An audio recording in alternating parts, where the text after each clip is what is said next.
A polynomial F of X p of x అనొచ్చు f of x is divided by some x minus a అనేది ఒక linear polynomial. దీన్ని ఏమంటారు?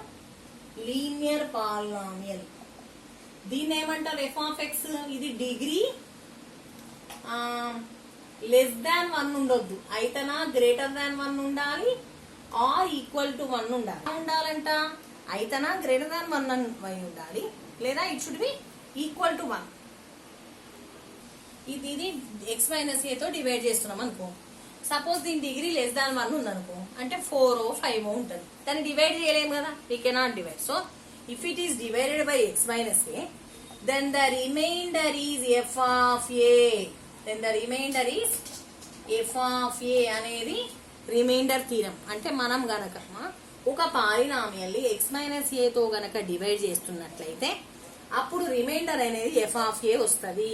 ఒకవేళ X minus ఏ బదులు X plus ఏ తీసుకున్నట్లయితే రిమైండర్ మనకు ఎఫ్ ఆఫ్ మైనస్ ఏ వస్తుంది. ఇలా జరుగుతుంది. అలాగే ఎక్స్ మైనస్ ఏ చోట ఎందుకు f of a is the remainder అంటున్నాము?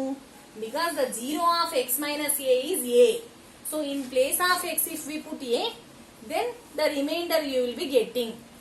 You can check with ordinary division also, long division method. కాకపోతే చాలా మంది పిల్లలు లాంగ్ డివిజన్ మెథడ్ అంటే చాలు భయపడుతూ ఉంటారు.